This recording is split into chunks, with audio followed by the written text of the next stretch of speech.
இப்போ நம்ம பார்க்க போகிற படம் வந்து மலையாளத்தில் ரிலீஸ் ஆன ரொம்ப பயங்கரமான பேய் படம். இந்த படத்தோட பேர் வந்து ஓஜா. இந்த படத்தோட ஒன்லைன் ஸ்டோரி என்னென்னா, ஹீரோ ஹீரோயின் அவங்க ஃப்ரெண்ட்ஸ் எல்லோரும் சேர்ந்து ஒரு பேய் படம் எடுக்கலாம். அதுக்கான ஸ்பாட் தேடிட்டுருப்பாங்க. ரொம்ப ஹாண்டடான ஏரியா. பார்த்தா உண்மையாகவே அந்த பங்களாவில் பேய் இருக்கும். அந்த பேய்கிட்டேருந்து இவங்க எப்படி தப்பிக்கிறாங்களா இல்லையான்றது தான் இந்த மூவியோட ஒன்லைன் ஸ்டோரி. வாங்க இந்த மூவிக்குள்ளே போகலாம். ஃப்ரெண்ட்ஸ் எல்லோரும் வந்து மூவி டைரக்ட் பண்ணலான்னு நினைப்பாங்க. அப்போ இந்த படத்தில் வந்து ஹீரோயின் பேர் ஏஞ்சலா, அவங்க ஃப்ரெண்ட்ஸ் பேர் வந்து ஒருத்தன் பேர் கெவின், ஒருத்தன் பேர் வினய். வினய் தான் வந்து டைரக்ட் பண்ணணும்னு நினைப்பான். அதுக்கு அவன் ஃப்ரெண்டு கெவின் சொல்லுவான், நீ ஏஞ்சலையும் வச்சு படம் எடு, நாங்கள் 2 பேர் லவ்வர்ஸ் மாதிரி அந்த படத்தில் நடிக்கிறோம், நான் எவ்வளோ வேணால் ஃபண்டு ப்ரொவைட் பண்ணுறேன்னொடனே சரி ஓகேன்னு சொல்லுவாங்க. இந்த படத்தோட லொக்கேஷன் ஸ்பாட்டை பார்த்தா ஊட்டியில் ஒரு ஹாண்டடான ஹவுஸ் இருக்கும், அதை தான் சூஸ் பண்ணியிருப்பாங்க. இவங்களோட ப்ரொஃபஸர் யாருன்னா பரத் தான். அவரும் இந்த மூவி டைரக்ட் பண்ணுறதுக்கு ஒத்துக்குவார். சரி இவங்க எல்லோரும் சேர்ந்து ஃபஸ்ட்டு ஏஞ்சலினா வரலன்னு சொல்லுவாங்க. அப்புறம் ஓகே நானும் உங்கள் கூட வரேன்னு சொல்லிட்டு எல்லோரும் இங்கேருந்து அங்கே ஊட்டி கிளம்புவாங்க. அந்த ஹவுஸோட வாட்ச்மேன் பார்த்திங்கன்னா இருக்க மாட்டார். அவரே வந்து பேய் வந்து கொலை பண்ணியிருக்கோம். அது இவங்களுக்கு தெரியாமல் தான் இருந்திருக்கும். சரி இவங்களா வந்து தெரிஞ்சவங்க வீடு தான் சொல்லி அவங்களா வந்து ஸ்டே பண்ண ஆரம்பிச்சிருவாங்க. ஓப்பன் பண்ணி தான் இருக்கும். சரின்னு சொல்லி ஸ்டே பண்ண ஆரம்பிச்சிருவாங்க. இந்த இந்த வீட்டுக்கு பக்கத்தில் வந்து ஒரு ப்ரொஃபஸர் இருப்பார். அவர் வந்து இந்த குட் ஸ்பிரிட் பேட் ஸ்பிரிட்டை பற்றி ரிசர்ச் பண்ணிகிட்ருப்பார். அதாவது பேயெல்லாம் ரிசர்ச் பண்ணிகிட்ருப்பார்.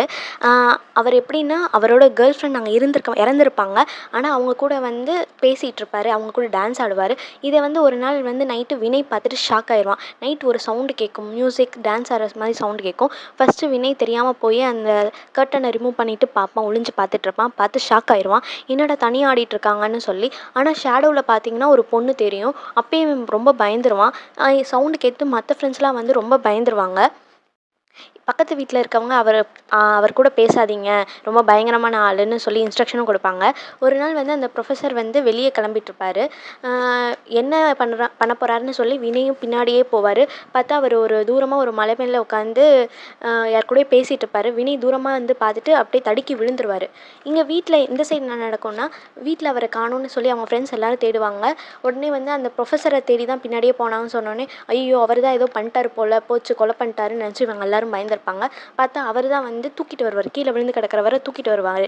வினய் உடனே வந்து சரி இவர் நல்லவர் தான் போல், நம்மளுக்கு ஹெல்ப்லாம் பண்ணியிருக்காரு, இவர் என்னை வந்து ஒன்றும் பண்ணல, நான் தான் மயங்கி விழுந்துட்டு இவர் தான் ஹெல்ப் பண்ணாருன்னு சொல்லி சொல்லுவாங்க. பரத் அது தெரியாமல் போய் ஷவுட் பண்ணிடுவார், ஏன் இப்படி பண்ணுறீங்க, நீங்கள் தான் ஏதோ பண்ணிட்டீங்க என் ஸ்டூடெண்ட்டை அப்படின்னு சொல்லி ஷவுட் பண்ணும்போது, நான் ஒன்றும் பண்ணலை நீ கேட்டுப்பாருன்னு சொல்லிட்டு கிளம்பிடுவார். இதனால் என்ன நடக்கும்னா, வினய்க்கு ரொம்ப ஈகராக இருக்கும், எப்படி இவர் வந்து ஏதோ ஒரு பொண்ணு கூட டான்ஸ் ஆடினாரு, இதை தெரிஞ்சுக்கணும்னு சொல்லிட்டு அவர் கூட போய் பேசுகிறாரு. எப்படி வந்து நீங்கள் இந்த மாதிரிலாம் பண்ணீங்கன்னு கேட்கும்போது, இந்த உலகத்தில் கடவுள் எப்படி இருக்காருன்னு நீங்கள் நம்புறீங்களோ அதே மாதிரி பேட் ஸ்பிரிட் சாத்தானும் இருக்காங்க, அதை நான் நம்புகிறேன். இது வந்து என்னோடய லவ்வர் தான், என் கேர்ள் ஃப்ரெண்ட் தான், அவள் இன்னமும் என் கூட இருந்துட்டு தான் இருக்கான்னு சொல்லி பேசிகிட்டு இருக்காங்க. அப்படியே வினய் கொஞ்சம் கொஞ்சமாக வந்து அவர் கூட பேசி பேசி க்ளோஸ் ஆகிடுறாரு. அன்றைக்கி நைட் என்ன நடக்கும்னா, வினய்க்கு வந்து கனவுல வந்து ஒரு பேய் வந்து அவரை பிடிச்சி அட்டாக் பண்ணுற மாதிரி கழுத்து நெரிக்கிற மாதிரி கனவு வரும். பார்த்து பயந்து கத்தி ஓடுவார். கத்தி எல்லோரும் கத்த ஆரம்பிச்சிடுவாங்க. இவர் கத்துறத பார்த்து அவங்களும் கத்த ஆரம்பிச்சிடுவாங்க. பரத் வந்து இதுக்கெல்லாம் காரணம் அவன் தான், அவன் உனக்கு இல்லாத பொருளெல்லாம் சொல்லி இந்த மாதிரி உசுப்பேற்றி விட்டு அதான் உனக்கு கனவுல இப்படிலாம் தோணுது, அப்படிலாம் ஒன்றும் இல்லை, அப்படிலாம் யாரும் எதுவும் நினைக்காதீங்க, ஒன்றும் இல்லை, எல்லோரும் போய் படுங்கன்னு சொல்லி அவர் சொல்கிறாரு. அடுத்த நாள் வினய் வந்து போய் இந்த மாதிரி எனக்கு கனவு வந்துச்சு அப்படின்னு சொல்லி அந்த ப்ரொஃபஸர்கிட்ட டிஸ்கஸ் பண்ணிகிட்டு இருப்பார். இப்போ பரத் வந்து, ஏய் உனக்கு வேறு வேலையே இல்லையா, எதுக்கு தேவையில்லாதெல்லாம் என் ஸ்டூடெண்ட் கிட்ட சொல்லி இப்படி அவங்கள ஏமாத்துற, நீ ஒரு ஏமாத்திக்கிறேன் அப்படி இப்படின்னு சொல்லி ரொம்ப கத்துவார். உடனே அந்த ப்ரொஃபஸர் வந்து, ஓ நான் அப்படி சொல்கிறீங்களா, நான் உங்களுக்கு தைரியம் இருந்துச்சுன்னா இந்தாங்க, இது வந்து பேட் ஸ்பிரிட் வர வைக்கிற ஒரு வழி தான், இந்தாங்க பிடிங்கன்னு சொல்லி ஓஜா போர்டை வந்து பரத் கிட்ட கொடுப்பாங்க. இதில் நீங்கள் உங்களுக்கு தைரியம் இருந்துச்சுன்னா நீங்கள் இத்தனை பேர் இருக்கீங்களா, எல்லோரும் சேர்ந்து பேயை கூப்பிடுங்க, அப்போ தெரியும் நான் யாருன்னு சொல்லிட்டு அப்படின்னு சொல்லி ஒரு ஓஜா போர்டை வந்து கொடுத்துட்டு ஒரு காயின் மாதிரி கொடுத்துருவாரு. இதை வச்சு நீங்கள் கூப்பிட்டீங்கன்னா வரும், அப்போ தெரியும் நான் சொல்கிறது உண்மையாக இல்லையான்னு உங்களுக்கு புரியும் சொல்லி கொடுத்துருப்பாரு. ஃபஸ்ட்டு பரத் வந்து அதெல்லாம் நம்ப மாட்டார். டேய் இதெல்லாம் ஒரு சும்மாடா, என்னடா இதை போய் நீங்கள் நம்பிக்கிட்டு இருக்கீங்களே அப்படின்னு சொல்லுவார். அப்புறம் எல்லோரும் ஃப்ரெண்ட்ஸ் வந்து இவங்க எல்லோரும் அவர் ப்ரொஃபஸருக்கே தெரியாமல் உட்காந்து அந்த ஓஜா போர்டில் விளாண்டு பார்ப்போம், இருந்துச்சுன்னா வருதான்னு பார்ப்போம், இல்லைன்னா என்ன நடக்குதுன்னு தெரிஞ்சுக்கலாம்ல அப்படின்னு சொல்லி ஒரு ஈகரில் எல்லோரும் சேர்ந்து விளையாட ஆரம்பிச்சிருவாங்க ஓஜா போர்டில். பார்த்திங்கன்னா அந்த ஓஜா போர்டில் யாராச்சும் எங்கள் பக்கத்தில் பேட்ச் ஸ்பிரிட் இருந்திங்கன்னா வாங்கன்னு சொல்லி எல்லோரும் கூப்பிடும்போது அந்த ஓஜா போர்டில் அந்த காயின் லைட்டாக மூவ் ஆக ஆரம்பிக்கும். நீங்கள் யார் அப்படின்னு கேட்கும்போது, நீங்கள் இருக்கீங்களா அப்படின்னு கேட்பாங்க. எஸ் அப்படின்ற இடத்துக்கு மூவ் ஆகும். நீங்கள் யார் அப்படின்னு கேட்கும்போது ஒவ்வொரு இதாக மூவ் ஆகிக்கிட்டே இருக்கும், ஒவ்வொரு லெட்டராக மூவ் ஆகிட்டே இருக்கும். அதுக்குள்ளே வந்து பரத் இதை தூரமாக நின்று பார்த்துட்டு தான் இருப்பார். அவர் ஆனால் வந்து நம்ப மாட்டார். ஆனாலும் அது மூவ் ஆகிறத பார்த்து க்யூரியாசிட்டியில் எப்படி இது மூவ் ஆகுது அப்படின்னு யோசிச்சுட்ருப்பாரு. இவங்க ஃப்ரெண்ட்ஸ் எல்லோரும் சேர்ந்து உங்கள் பேர் என்னன்னு கேட்கும்போது ஒவ்வொரு லெட்டராக அது மூவ் ஆகும். ஜி ஏ அப்படின்னு மூவ் ஆகும். பார்த்தா அவங்க பேர் வந்து காயத்ரியாக இருக்கும். நீங்கள் எப்படி இறந்தீங்கன்னு கேட்கும்போது MURன்னு லெட்டர் ஒவ்வொரு லெட்டராக மூவ் ஆகும். பார்த்தா அவங்க மர்டர் அப்படின்னு சொல்லுவாங்க. இவர் வந்து பரத் திடீர்னு வந்து டப்புன்னு அதை தூக்கி கலைச்சி விட்ருவார். இதெல்லாம் சும்மா மாயாஜாலம் தான், அவன் உங்களை இன்னமும் ஏமாத்தான் இருக்காரு, இதெல்லாம் நீங்கள் நம்பாது, போய் படுத்து உங்கள் வேலை வெட்டியை பாருங்கள், எதுக்கு நம்ம இங்கே வந்தோன்றதே மறந்துட்டிங்களா, ஃபிலிம் எடுக்க தானே வந்தோம், அதை கவனிங்க அப்படின்னு சொல்லிடுவாங்க. உடனே இவங்கெல்லாம் சரின்னு சொல்லிட்டு அன்றைக்கி போய் தூங்க போயிடுவாங்க. அடுத்த நாள் என்ன நடக்கும்னா, காலையில் ஏஞ்சலினா வந்து தனியாக நடந்து அந்த ஒரு மலைக்கு போயிட்டுருப்பா தனியாக. இவர் தூரமாக நின்று பரத் பார்த்துட்டு எங்கே இவ போகிறான்னு பின்னாடியே போவாங்க. பார்த்தா ஏஞ்சலினா சூசைட் பண்ணிக்கலான்னு போவாங்க. அவங்க கையை பிடிச்சி காப்பாற்றிடுவார் பரத். இதை தூரமாக இருந்து கெவின் பார்த்துட்ருப்பான். கெவின் வந்து ஒன் சைடாக ஏஞ்சலினா லவ் பண்ணுவான். பரத் வந்து காப்பாற்றும் போது கரெக்டாக பார்த்துருவான். காப்பாற்றும் போது ஹக் பண்ணுவாங்க. இவன் கெவின் பார்த்துட்டு தப்பாக நினச்சிக்குவான். ஏஞ்சலினா இவன் கரெக்ட் பண்ணிட்டான் போல் அப்படின்னு நினச்சிட்டு அங்கேருந்து கோவமாக வீட்டுக்கு போயிடுவாங்க. ஏஞ்சலினா கிட்ட பரத் ஏன் இப்படி பண்ணுற, உனக்கு என்ன ஆச்சு, நீ எவ்வளோ போல்டான கேர்ள், நீ எதுக்கு இப்படி பண்ணுறன்னு கேட்கும்போது இல்லை எனக்கு வாழவே பிடிக்கல, நான் சாகணும் சார், என்னை விடுங்க அப்படின்னு சொல்லுவாள். என்ன ரீசன்னு கேட்கும்போது அவளுக்கு ஒரு பேட் பாஸ்ட் இருக்கும். என்னென்னா சின்ன வயசில் வந்து அவங்க அம்மா வந்து ஒருத்தர் கூட தப்பாக போயிடுவாங்க. தப்பான ரிலேஷன்ஷிப்பில் இருப்பாங்க. அதனால இவ ரொம்ப பாதிக்கப்பட்டிருப்பா. கடைசியில் வளர்ந்த பிறகு என்னென்னா இவ கூடயும் தப்பாக நடந்துக்க பார்ப்பாங்க. அவங்க அம்மாவுக்கு தெரிஞ்சிடும், ஆனாலும் கண்டுக்க மாட்டாங்க. கடைசியில் அப்யூஸும் பண்ணிடுவார். அதுலேருந்து ரொம்ப பாதிக்கப்பட்டு வெளியே வராமலே இருப்பாள். அதனால தான் இவள் யாரையுமே லவ் பண்ணாமல், கெவின் லவ் பண்ணுறது தெரிஞ்சும் கண்டுக்காத மாதிரியே இருப்பாள். இவளுக்கு யாருமே பிடிக்காது, நான் சூசைட் பண்ணிக்கலான்ற மைண்ட்லேயே தான் இருப்பாள். உடனே பரத் வந்து இதெல்லாம் வந்து கடந்து வா, எல்லாருக்குமே ஒரு பேட் பாஸ்ட் இருக்கும், அதெல்லாம் கடந்து வரதான் லைஃபு, எதையும் நினச்சிக்காத, எல்லாமே மாறிடும், உனக்கு நாங்கள்லாம் இருக்கோம் அப்படின்னு சொல்லி ஆறுதல் சொல்வார். இங்கே வீட்டில் என்ன நடக்கும்னா, கெவின் வந்து கிளம்பிடலாம், அதான் நம்ம எதுக்கு வந்தோமே அதுவே நடக்கலை, அப்புறம் எதுக்கு இங்கே இருக்கணும்னு சொல்லி அந்த வீட்டிலேருந்து கிளம்பலான்னு பேக் பண்ணுவான். பார்த்தா அந்த பேய் காயத்ரின்னு ஒரு ஸ்பிரிட் வந்துச்சுல்ல, அது விடாது, இவனை போட்டு அடித்து தாக்கும், அப்படியே கதவெல்லாம் அடைக்கும், எல்லா கபோர்டையும் இவன் மேலே தள்ளி விடும், இவனை கொலை பண்ண வரும். எல்லோரும் பயந்துருவாங்க. எப்படா இப்படி நடக்குது, என்ன நடக்குதுன்னு தெரியாமல் இருக்கும்போது அவளோட ஸ்பிரிட் ஆவி வந்து அப்படியே கொஞ்சம் கொஞ்சமாக முன்னாடி வந்து நகர்ந்து வந்து அவன் முன்னாடி வந்து நிற்கும். யாரையுமே அந்த வீட்டை விட்டு வெளியே விடாது. என்னை வர வச்சுட்டு என்னை பாதியில் இப்படி விட்டுட்டு போகிறீங்க, நான் ஹெல்ப் கேட்டு தான் வந்தேன், என்னை இப்படி விட்டுட்டு போகிறீங்களேன்னு சொல்லி எல்லாரையும் கொலை பண்ண பார்க்கும். இனிமேல் அந்த வீட்டை விட்டு வெளியே போகவே விடாது. உடனே அந்த சார்கிட்ட போய் இந்த மாதிரி நடக்குது, என்ன பண்ணுறதுன்னு கேட்கும்போது, நீங்கள் இந்த மாதிரி ஒரு பாதியில் ஒன்று ஆரம்பிச்சுட்டு பாதியிலேருந்து விட்டு போகக்கூடாது, அதனால தான் அப்படி நடக்குது, போய் கண்டினியூ பண்ணுங்கள், இல்லாட்டினா உங்கள் இதுலேருந்து மீள முடியாதுன்னு சொன்னோடனே இந்த தடவை என்ன பண்ணுவான், பரத்தும் வந்து சரி வாங்க நம்ம எல்லோரும் சேர்ந்து விளாட்லாம் அப்படின்னு சொல்லி இந்த தடவை பரத்து மற்ற ஃப்ரெண்ட்ஸ்லாம் விளையாடுவாங்க. ஆனால் கெவின் வந்து விளையாட மாட்டான். அவன் வந்து ஏஞ்சலினாவும் பரத்தும் லவ் பண்ணுறாங்கன்னு தப்பாக நினச்சிக்கிட்டு அந்த கோவத்தில் இருப்பான். எனக்கு என்னானாலும் பரவாயில்ல அப்படின்னு சொல்லி அந்த கோவத்தில் இருப்பான். இந்த தடவையும் அது ப்ளே பண்ணும்போது அதே மாதிரி வந்து கேண்டில் ஏற்றும்போது காயத்ரியை மட்டும்தான் நீங்கள் வரவழைக்கலன்னு ப்ரொஃபஸர் சொல்லுவார். மற்ற எதையும் வரவழைக்கக்கூடாது, அதுதானே இந்த வீட்டில் இருக்குது, அதை ஃபஸ்ட்டு வரவழைச்சு அதுக்கு என்ன வேணும் கேளுங்க அப்படின்னு சொல்லுவார். உடனே இவங்க காயத்ரியை வரவழைப்பாங்க. உங்கள் பேர் காயத்ரியான்னு கேட்கும்போது எஸ்ன்னு காமிக்கும், அந்த ஓஜா போர்ட் மூவ் ஆகும். அப்புறம் நீங்கள் எந்த ஊரை சேர்ந்தவங்கன்னு கேட்கும்போது தேனூர் அப்படின்னு சொல்லி காமிக்கும். அதுக்குள்ளே வந்து கெவின் இந்த தடவை வந்து கலைச்சி விட்ருவான். நம்மளுக்கு என்னானாலும் பரவாயில்ல, இவங்களுக்கு என்னானாலும் பரவாயில்லன்னு சொல்லி கலைச்சி விட்ருவான். உடனே அது ரொம்ப கோவமாகி ஆக்ரோஷமாயிரும், கெவினை கொலை பண்ணுற அளவுக்கு போயிடும். திருப்பி ப்ரொஃபஸர் ரூமில் போய் ஒளிஞ்சுக்குவாங்க. ப்ரொஃபஸர் ரூமில் வந்து நிறைய ஏதோ தண்ணி அந்த மாதிரி மந்திர தண்ணியெல்லாம் வச்சு அவர் தான் வந்து திருப்பி அதை காப்பாற்றுவார். காப்பாற்றும் போது சரி நம்ம இவங்களுக்கு ஏதாச்சும் ஹெல்ப் பண்ணணும், இவங்களை பற்றி தெரியலை, எப்படி மர்டர் ஆனாங்க என்னன்னு தெரில, தேனூர் போய் அவங்க வீடை கண்டுபிடிச்சிட்டோம்னா தெரிஞ்சிடும் அப்படின்னு சொல்லி அவங்க வீட்டுக்கு போயிடுவாங்க. வீட்டுக்கு ஃபஸ்ட்டு அவங்க அப்பா வந்து பார்க்க மாட்டேன்னு சொல்லுவார். அவங்க அம்மா வந்து ஏஞ்சலினா பார்த்தோன்னே அவங்க பொண்ணு மாதிரி இருக்குன்னு சொல்லி பேச வருவாள். அதை பார்த்துட்டு சரி வாங்க உங்கள்கிட்ட பேசுகிறேன், நீங்கள் யார், உங்களுக்கு என்ன வேணும்னும் போது நாங்கள் இந்த மாதிரி காயத்ரியோட ஃப்ரெண்ட்ஸ் தான், காயத்ரிக்கு எப்படி இது நடந்துச்சு அப்படின்னு கேட்கும்போது எங்களுக்கே அது தெரியலை, எங்களுக்கு என்ன இந்த மகளும் செத்துட்டா, இன்னொரு மகனும் ஒரே ஒரு மகனும் அவனும் பைத்தியம் ஆயிட்டான், நாங்கள் பணதையாக இருக்கோம்னு சொல்கிறாங்க. எப்படி இது நடந்திருக்கும் அப்படின்னு சொல்லி தெரியாமல் எல்லோரும் அதனால என்ன பண்ணலான்னு தெரில. சரி உடனே கெவின் சொல்வான், நம்ம ப்ரொஃபஸர்கிட்டே ஹெல்ப் கேட்கலாம், அவருக்கு தெரியும் எப்படி வந்து இதை கண்டுபிடிக்கணும்னு அப்படின்னு சொன்னனால எல்லோரும் திருப்பி ப்ரொஃபஸர்கிட்ட போனனால ப்ரொஃபஸர் சொல்வார், இதுக்கு நம்ம வந்து நேராக காயத்ரியை தான் வரவழைக்கணும், அவ மூலியமாக தான் நம்ம எப்படி இது நடந்துச்சுன்னு தெரிஞ்சுக்க முடியும், அவள் சொல்கிறத வச்சு தான் யார் மூலியமாக நம்ம இவளை கொலை பண்ணாங்கன்றது தெரிஞ்சுக்க முடியும்னு சொல்வார்.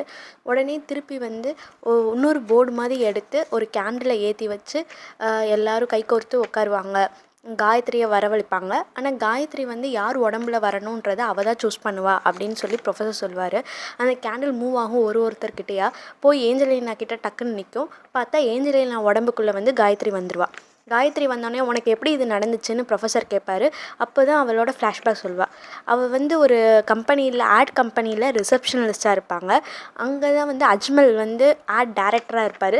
தீப்தின்னு ஒருத்தவங்க அவங்க தான் ஓனராக இருப்பாங்க. அவங்களுக்கு ஹெட் வந்து வின்சென்ட்டுன்னு ஒருத்தர் இருப்பார். அவர் தான் வந்து எல்லா ஆடையும் பிடிச்சி கொடுக்குறது.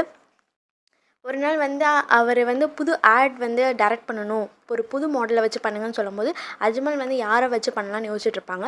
அப்போ தான் ரிசப்ஷனிஸ்ட் காயத்ரியை பார்க்கும்போது இவங்களே நல்லா இருக்காங்களா, மாடல் மாதிரி இருக்காங்க, இவங்கள வச்சு பண்ணலான்னு சொல்லி தீப்தி கிட்ட சொல்லுவாங்க. தீப்தி வந்து போய் வந்து காயத்ரிகிட்ட பேசுவாங்க. இந்த மாதிரி எல்லாருக்கும் இந்த சான்ஸ் கிடைக்காது, உனக்கு கிடச்சிருக்கு, நீ யூஸ் பண்ணிக்கோன்னு சொல்லுவாங்க. ஃபஸ்ட்டு ரெஃப்யூஸ் பண்ணுவாங்க. அப்புறம் வந்து அவங்க அண்ணன் வந்து அவங்க வீடு வந்து பேங்க்கில் மூழ்கிற நிலமையில இருக்கும், ஜப்தி பண்ணிடலாம் நிலமையில இருக்கும். ஸோ வந்து எப்படியாச்சும் நம்ம அதுலேருந்து வெளியே வரணும், அப்போ நம்மளுக்கு நிறைய பணம் தேவை, இதில் நடிப்போம்னு சொல்லி முடிவெடுப்பாங்க. அப்புறம் வந்து மாடலாகவும் ஆட் பண்ணுவாங்க. நிறைய ஆட் பண்ணி நிறைய டைரக்ட் பண்ணுவாங்க. மாடலாக வச்சு இவங்கள மாடலாக வச்சு டைரக்ட் பண்ணுவாங்க. அதில் சக்ஸஸும் ஆவாங்க. இப்படி அவங்க லைஃப் ஸ்மூத்தாக தான் போயிட்டுருக்கும். ஒரு நாள் வந்து அப்படி அஜ்மலும் காயத்ரியும் லவ் பண்ண ஆரம்பிச்சிருவாங்க. காயத்ரி ஒரு நாள் அஜ்மல் ஃபோன் பண்ணி உங்களுக்கு ஒரு சர்ப்ரைஸ் இருக்குது அப்படின்னு சொல்லுவாங்க. என்ன சர்ப்ரைஸ் சொல்லு. சர்ப்ரைஸ் தானே, அது எப்படி நான் சொல்ல முடியும், நேரில் தான் வந்து சொல்ல முடியும் அப்படின்னு சொல்லுவாங்க. சரி வா அப்படி மீட் பண்ணலான்னு சொல்லி கார் எடுத்துகிட்டு போயிட்டுருக்கும்போது கரெக்டாக வந்து ஆக்சிடெண்ட் ஆயிரும். இதுதான் கடைசியாக நடந்ததுன்னு சொல்லுவாங்க. உடனே சொல்லி முடித்தோடனே அப்படியே ஏஞ்சலினா உடம்புலேருந்து போயிடுவாங்க. ப்ரொஃபஸர் ஒரு மந்திரம் சொன்னோடனே அதுலேருந்து போயிடுவாங்க. அவ்வளோதான் முடிஞ்சிடும். இங்கே கட் பண்ணிவிட்டு அடுத்து என்ன சொல்லுவாங்கன்னா, பரத் வந்து சரி அஜ்மலை நம்ம அவர்கிட்ட பேசினா எப்படி இது நடந்துச்சு அப்படின்னு நம்ம தெரிஞ்சுக்கலாம் அப்படின்னு சொல்லி அடுத்த நாள் அவங்க ஃப்ரெண்ட்ஸ் எல்லோரும் பேசிகிட்ருப்பாங்க. அடுத்து உங்கள் காலேஜ் ஃபங்க்ஷன் நடக்கும். அதுக்கு வந்து அவரை தான் இன்வைட் பண்ணியிருப்பாங்க, அஜ்மலை இன்வைட் பண்ணியிருப்பாங்க. அவரும் வருவார். அப்போ வந்து ஏற்கனவே வந்து காயத்ரி நடித்த பழைய ஆடெல்லாம் போட்டு காட்டுவாங்க. இவர் டைரக்ட் பண்ண ஆடெல்லாம் இதுதான் அப்படின்னு சொல்லி போட்டு காமிப்பாங்க. அதை காமிச்சோடனே அவருக்கு ஒரு மாதிரி ஆயிரும். ஸ்டாப் பண்ணுங்க அப்படின்னு சொல்லி கத்துவார். கத்துனோடனே இவங்க வந்து கண்டுபிடிச்சிருவாங்க, இவனுக்கு ஏதோ தெரியும் போல், அதனால தான் இப்படி வந்து ஏதோ பாதிக்கப்பட்டிருப்பான் போல், அதனால ஸ்டாப் பண்ண சொல்கிறான் அப்படின்னு சொல்லிட்டு இவர்கிட்ட தனியாக பேச போவாங்க. அப்போ வந்து சொல்லுவாங்க, இந்த மாதிரி காயத்ரி கிட்ட நாங்கள் பேசினோம். வந்து சிரிப்பார். என்ன காயத்ரிகிட்ட பேசுனீங்களா, அவள் எப்போயோ இறந்துட்டா, அவகிட்ட எப்படி நீங்கள் பேச முடியும் அப்படின்னு சொல்லும்போது, இல்லை காயத்ரியை அவளாக சாகலை, ஆக்சிடெண்ட் இல்லை, அது மர்டரா, அது எப்படி நீங்கள் கன்ஃபார்மாக சொல்கிறீங்க, நாங்கள் எப்படி கன்ஃபார்மாக சொல்கிறோன்னா எங்கள்கிட்ட சொன்னதே காயத்ரி தான் அப்படின்னு சொன்னோன்னே சிரிப்பார் ஃபஸ்ட்டு. இதை நீங்கள் எப்படி நம்பணுன்னா, நான் ஒரு விஷயம் சொல்கிறோம், உங்களுக்கும் காயத்ரிக்கும் தெரிஞ்ச விஷயம். அது என்னென்னா, கடைசியாக அவங்கள்ட்ட பேசும்போது காயத்ரி வந்து நான் உங்களுக்கு ஒரு சர்ப்ரைஸ் வச்சுருக்கேன் அப்படின்னு சொல்லுவாங்க. நீங்கள் என்ன சர்ப்ரைஸ் அப்படின்னு கேட்கும்போது, சர்ப்ரைஸ் ஆச்சு, அதை எப்படி சொல்ல முடியும், நேரில் வாங்க காமிக்கிறேன் அப்படின்னு சொல்லுவாங்க. அப்படின்னோடனே அவன் நம்பிடுவான்.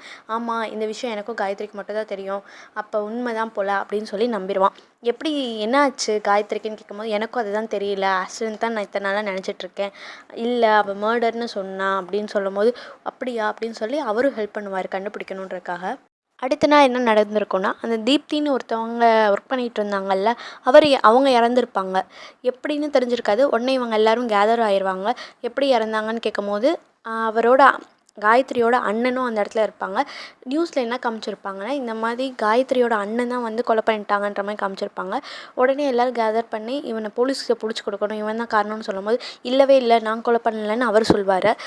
காயத்ரியோட அண்ணன், நான் அன்றைக்கி கொலை பண்ணலான்னு தான் போனேன், ஆனால் வந்து எனக்கு முன்னாடி உள்ளே யாரோ இருந்தாங்க, அவங்க சத்தம் மட்டும் தான் கேட்டுச்சு, நான் பயந்து ஓடி வந்துட்டேன் அப்படின்னு அவர் சொல்வார்.